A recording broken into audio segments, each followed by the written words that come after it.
Nous accueillons la société Lecmitide, de la chasse aux fuites à la gestion patrimoniale prédictive. Comment des collectivités sécurisent durablement le rendement de leur réseau.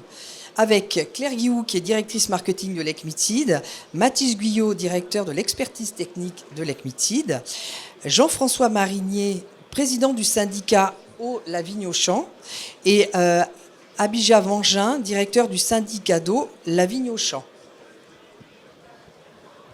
Merci Marie-Céline pour cette introduction. Nous sommes ravis de vous voir si nombreux à notre intervention. Et en effet, l'objectif est d'être très concret dans l'approche. Et c'est pour ça que nous avons le plaisir d'avoir à nos côtés Monsieur Mangin et Monsieur Marinier du syndicat de la Vigne aux Champs. Car l'objectif, en effet, c'était de vous apporter une solution pragmatique sur cette problématique de la performance des réseaux d'eau liée notamment à la problématique de la fuite sur ces réseaux et de vous montrer un petit peu concrètement comment les choses se mettent en place et de voir aussi comment un partenaire peut s'inscrire dans la durée aux côtés d'une collectivité et de montrer aussi comment faire face à une problématique qui est aussi la raréfaction des ressources, notamment la pénurie de main-d'œuvre qualifiée quand on veut faire de la recherche de fuite. Au-delà de la technologie, c'est de voir comment l'association de l'expertise humaine et de la technologie peut vraiment venir au service des collectivités pour assurer une performance et un meilleur rendement. Donc c'est un petit peu cet objectif que nous allons vous présenter et au travers d'un cas, puisqu'il est plus simple de vous parler d'un cas concret mené par une collectivité. Et j'ai le plaisir donc de laisser la parole prochainement à Monsieur Marinier pour une courte présentation, pour ensuite vous poser, l'objectif c'est d'être dans un questionnement, une table ronde où on va vous poser un certain nombre de questions pour mieux comprendre vos enjeux. Donc je vous laisse la parole, Monsieur Marinier. Merci Claire. Je suis président d'un syndicat d'eau dans le Loir-et-Cher, un syndicat complètement implanté dans la ruralité qui se compose de 7 communes sur un réseau de un peu plus de 350 km et environ 5000, presque 6000 abonnés. Donc la difficulté sur notre syndicat d'eau, c'est la ruralité, donc beaucoup de linéaires et peu de consommation d'eau et un réseau très, très vétuste. La problématique aussi également, nous sommes un syndicat d'eau où nous avons intégré dans les 3 dernières années 2 autres communes qui, ces communes, étaient dans une situation rendement plutôt défaillant. Donc il a fallu, face à ça, évidemment trouver des solutions rapides et techniques, surtout par rapport aux enjeux demain avec l'agence de l'eau sur la performance. Il fallait impérativement améliorer ce rendement. Donc, comme vous le dites, par rapport à vos enjeux, c'était principalement lié, cette performance est liée aux problématiques et aux recommandations de l'agence de l'eau par rapport à la nouvelle redevance. C'est bien ce que vous... Ça fait partie quand même de notre métier. Il faut qu'on soit dans la logique de la performance. L'eau, c'est un bien commun. L'eau va devenir une grande problématique demain. Donc, il est impératif de faire la chasse à la fuite. Et nous, notre grande difficulté, c'est que la fuite, elle n'est pas voyante, elle est permanente. Avant votre intervention, si on avait laissé l'année se faire tranquillement, on aurait un rendement qui ne dépassait pas les 65%. Donc l'enjeu est important, ça veut dire qu'on avait à peu près l'équivalent de 3000 foyers par an en fuite permanente. Et du coup, l'objectif, parce que vous êtes tourné avec des méthodes que vous aviez l'habitude d'utiliser, quelle a été votre démarche, notamment en vous appuyant sur Lecmitide? Pourquoi vous orientez vers une solution comme Lecmitide? La démarche avec vous, elle était à la fois assez séduisante parce que d'abord le premier enjeu, c'est que on vous paye sur un premier résultat obtenu. Donc c'est toujours utile et intéressant. Pour vous, il fallait au moins au minimum obtenir 20% de fuites trouvées pour commencer à être payé. Donc c'est quand même quelque chose qu'on n'a pas l'habitude d'entendre. Après, dans la méthode, on a eu de bons échanges ensemble sur la connaissance de notre patrimoine. Il y a eu un grand moment de partage avec nous sur le vécu, sur tout l'historique et la situation également de nos derniers travaux. Tous ces éléments-là ont été pour nous intéressants dans la méthode, quoi. Très bien, je vous remercie Monsieur Marinier. Monsieur Mangin, d'un point de vue opérationnel, l'objectif est de comprendre un petit peu comment s'est passée cette campagne de recherche de fuite, comment vous avez travaillé avec les équipes, comment les choses se sont concrètement mises en place. Alors en fait, on voit que c'est une grande préparation quand même en amont. Et donc, pour l'histoire justement des performances, l'objectif c'est que pour Lickmitted, on ne vous paye pas en fait si vous n'arrivez pas à trouver 20% de réduction de fuite. Et donc déjà tout en amont, on se met d'accord sur les chiffres. Qu'est-ce que ça veut dire ces 20% là? Donc il y a le calcul, il est fait, il est connu. Et donc tout ça s'est fait de manière très fluide. Nous, l'avantage qu'on a, c'est qu'on est une petite structure. Et en fait, on gère nous-mêmes ces données, donc tout ce qui est données de télégestion, tout ça, on n'a pas besoin de faire appel à un prestataire extérieur pour, par exemple, donner l'accès aussi aux techniciens de Lickmitted pour qu'ils puissent surveiller en fonction des fuites trouvées. Et voilà, donc il y a une grande période de préparation. Et donc le fait que chez vous, avec votre logiciel, vous réussissiez à analyser les 20% de notre réseau où il y a les 80% de nos fuites, permettent, pour nous, on a pu faire 150 km de réseau en seulement une semaine de recherche de fuite, ce qui était impossible pour nous en fait avec les petites équipes que nous sommes. Voilà. Et d'ailleurs, vous dites une petite équipe, c'est-à-dire vous êtes combien pour la partie recherche de fuite? Votre équipe se constitue de combien de personnes? Alors, j'aimerais bien avoir une équipe dédiée à la recherche de fuite, ce qui n'est pas du tout le cas.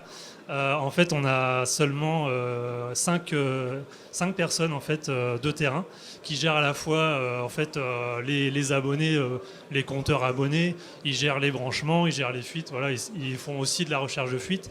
Mais malheureusement, comme souvent, on fait plutôt beaucoup de curatifs et le préventif, il passe souvent à la trappe, d'où tout l'intérêt en fait, d'avoir pu travailler avec vous. Et, voilà.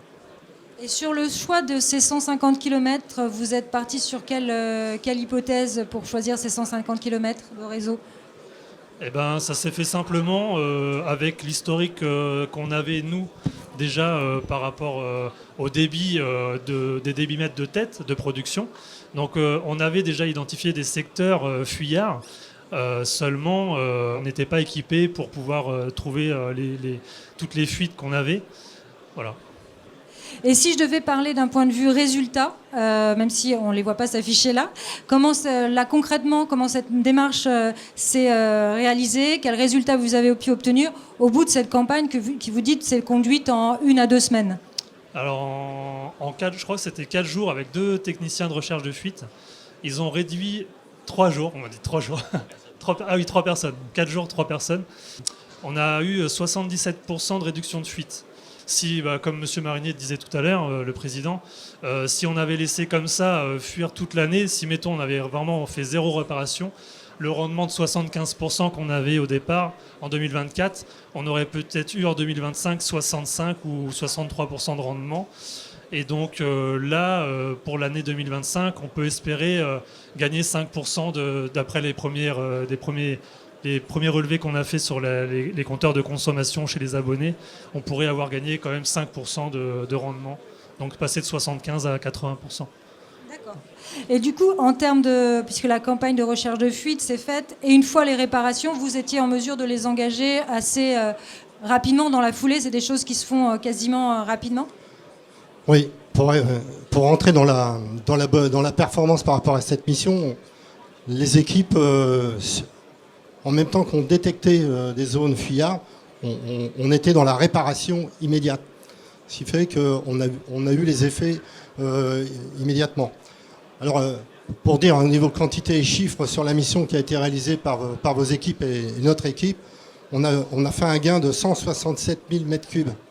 C'était la recherche, c'était de 167 000 m3 perdus qu'on a pu trouver. Ce qui n'est pas neutre.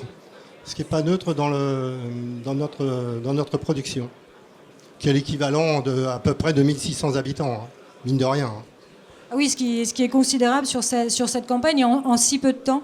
Et en effet, comme vous, pour clarifier aussi la démarche de Lickmitted, c'est cette association entre l'expertise terrain, et on travaille vraiment en partenariat avec la collectivité. C'est aussi pour pouvoir être beaucoup plus précis et efficient sur la démarche, c'est le jeu et c'est l'action qu'a aussi l'intelligence artificielle, de pouvoir cibler, comme le disait monsieur Marinier en début de conférence, c'est 20 à 30% du réseau qui sont la cause des 80% de fuites. D'avoir une démarche très ciblée sur ces actions-là. Et Alors je ne sais pas, Monsieur Marinier, par rapport à cette action, quelles sont les autres démarches que vous envisagez? Parce que vous avez parlé d'une démarche curative, mais l'objectif c'est de maintenir aussi ce rendement, voire de poursuivre cette performance. Quelles autres actions vous envisagez par la suite? La démarche, on la poursuit avec vous sur le choix d'un logiciel Twin, qui est un logiciel d'aide à la décision sur le patrimoine, parce que parallèlement, il faut également avoir l'outil en capacité à nous orienter au mieux. On ne peut pas se satisfaire des études patrimoniales qui ont été réalisées où derrière on nous a sorti une liste exhaustive de canalisations à changer. On s'aperçoit que parfois, lorsqu'on fait ce genre de prestations, on n'a pas le résultat vraiment obtenu sur le gain. Alors qu'avec votre logiciel d'aide à la décision qui tient compte de tout un tas de paramètres, l'historique de nos canalisations, la situation de la voirie, en accotement, en sous-chaussée, la fréquentation de la voirie et l'expérience que vous avez sur d'autres territoires, tout ça mixé dans l'intelligence artificielle, qu'on peut dire, eh bien, on finit par déterminer des tronçons prioritaires. Alors, on l'a testé avec vous sur 2 secteurs avant de passer à l'investissement.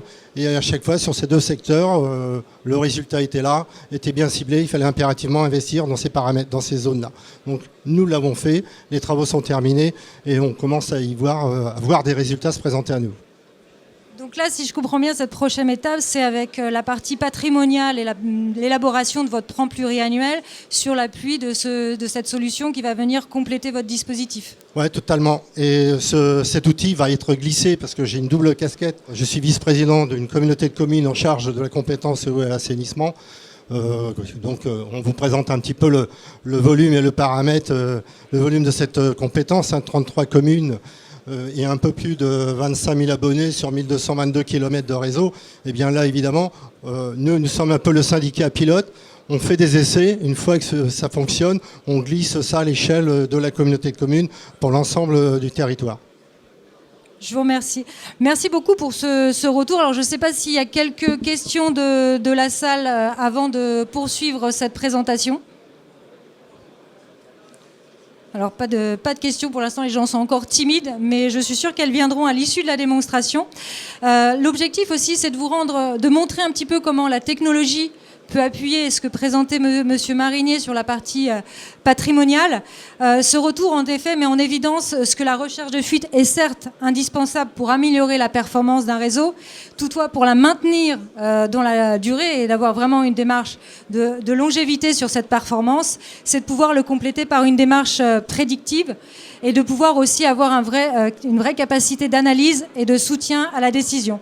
Et c'est ce qu'on va vous montrer. D'ailleurs, je représente Mathis, notre directeur de l'innovation, qui va vous présenter notre outil de gestion patrimoniale. L'objectif est de vraiment pouvoir s'appuyer sur cet outil pour identifier les chantiers qui vont être prioritaires à rénover sur les 10 prochaines années. Et tout ça, bien évidemment, appuyé par l'intelligence artificielle. Donc, je vais laisser la parole à Mathis pour cette démonstration. Merci Claire, merci à tous. Je suis très heureux d'être là aujourd'hui et surtout en introduction, pourquoi on a pris un petit peu de temps à discuter du sprint. Parce que en fait, pour nous, c'est la partie en fait, de localisation. Et aujourd'hui, on va introduire donc, dans la démo de l'outil de le Twin, on vient vraiment sur la partie prévention. Il y a quelques mois, la campagne de recherche de fuite qui avait été faite à l'époque, c'était moi qui l'animais avec les techniciens. Et la question, elle se pose. Une fois qu'on a trouvé des fuites, c'est comment on peut maintenir ce rendement durant un temps plus long. Et surtout, venir réparer, ça a un coût. Investir de manière beaucoup plus pérenne sur une canalisation, c'est à peu près 70 à 80 ans le temps de moyen de vie d'une canalisation. C'est comment aider dans cette décision sur le plus long terme. Et c'est là où on arrive sur le jumeau numérique, c'est permettre à vos données de votre SIG, vos données patrimoniales, leur donner un sens et une indication pour permettre de dépenser le bon euro au bon endroit et au bon moment. Et surtout, je pars du constat que ça fait depuis 30 à 40 ans que le niveau moyen du rendement en France est de 80%, et pourtant on a investi des milliards d'euros. Et qu'est-ce qui fait aujourd'hui que malheureusement, on a encore des communes avec des niveaux de rendement très disparates et que malgré ces investissements, on n'arrive pas à améliorer l'économie de la ressource. Donc je vais vous présenter très simplement l'outil et sur 3 cas concrets que rencontrent les directeurs d'exploitation, les présidents de collectivités. C'est que quand on prévoit de renouveler un réseau, on part d'un schéma directeur, d'une programmation de plan pluriannuel et on rencontre en fait trois grands scénarios, 3 grands plans. Un objectif de réduire les casses, vraiment d'améliorer le rendement en analysant certains critères sur un certain périmètre. Un deuxième, c'est on commence à avoir des problèmes de qualité d'eau. On a entendu énormément parler de la problématique des CVM. Comment éliminer la présence de CVM ? On va mettre en avant les analyses CVM qui ont pu être faites sur le réseau, le PVC qui a été posé avant les années 80, et ainsi de suite. Et un troisième cas, c'est que malgré tous les schémas directeurs qu'on a pu préparer, il se pose toujours la question de... vous êtes président d'une collectivité, une des communes que vous avez va refaire une voirie et de se dire ça c'était pas prévu dans mon plan, c'est-à-dire comment aujourd'hui je vais pouvoir utiliser cet outil pour pouvoir directement avoir une information sur la qualité de mon réseau et la possibilité de faire un investissement. Donc l'outil se présente de manière très très simple. On essaye de vous donner la main au maximum aux informations qui sont issues de votre SIG, qui ont été complétées par notre intelligence artificielle et une centaine de paramètres complémentaires, afin de vous donner la vue la plus objective possible. Ce qu'on va faire, c'est qu'au départ, on va choisir le périmètre de l'intervention. Donc là, vous avez un syndicat qui est le syndicat des eaux du Bas-Languedoc, à proximité de Montpellier. On va choisir le périmètre. Alors, est-ce qu'on intervient sur l'intégralité des communes ou une commune préférentielle ou une UDI ? Vous avez le choix. Donc là, dans le cadre de la démo, on va sélectionner toutes les communes. On va derrière choisir un budget. Donc là, on est parti sur 10 ans. On démarre en 2026 avec un budget de 25 millions d'euros sur la totalité des 10 ans, donc ce qui fait 2,5 millions d'euros par an. On vient choisir 2 principaux critères qui sont la méthode de rénovation. Alors, très simplement, la méthode de rénovation, c'est-à-dire que de 0 à 100 mm de diamètre, je vais plutôt choisir du PEHD pour renouveler mes canalisations. De 100 à 600, ça sera de la fonte et ainsi de suite, selon les différents diamètres. On peut créer bien sûr plusieurs méthodes de rénovation, mais pourquoi faire des méthodes ? C'est que ça permet d'accélérer le calcul. In fine, l'outil, en même temps qu'on est en train de discuter, à la fin de la présentation, on aura déjà un schéma, une proposition de plan pluriannuel d'investissement basé sur ces méthodes de rénovation et sur ce scénario. On continue tout simplement dans l'outil. Un scénario, est-ce que c'est un scénario multi-problématique, un scénario standard ou un scénario plutôt CVM sur la partie qualité de l'eau ? Alors quand je parle de scénario et de multi-problématique, c'est quels sont les critères qui vont vous permettre de déterminer votre choix ? C'est-à-dire, est-ce que c'est l'âge de la canalisation, inférieur, posé il y a moins de 30 ans, il y a plus de 50 ans, et ainsi de suite. Son diamètre, est-ce qu'on est sur des petits diamètres ou sur une grande canalisation des feeders ? Est-ce qu'on est sur une typologie de canalisation qui sont posées plutôt en chemin d'accotement, en plein centre-ville, parce que le trafic a une forte influence bien sûr sur les tassements différentiels et vieillissement des canalisations. Et tous ces paramètres permettent en fait d'avoir une grille de multicritères sur lequel on va donner un certain poids, certains indicateurs, et qui vont permettre de construire ce scénario. Une fois qu'on a fait tout ça, on vient valider et définir ce qu'on voit depuis le début, c'est-à-dire l'objectif. Est-ce que je souhaite maximiser mon taux de rénovation pour atteindre ce que me demandent les agences de l'eau, c'est-à-dire 1% de renouvellement par an ? Il faut savoir que les 1%, ce n'est pas anodin. On renouvelle 1% par an de votre réseau. Au bout de 70 ans, vous en avez fait le tour et on recommence. Est-ce qu'on veut optimiser le risque et le taux de rénovation ou remplacer les canalisations à risque en priorité ? Pour le cas de la démo, on va remplacer les canalisations à risque en priorité. On vient valider.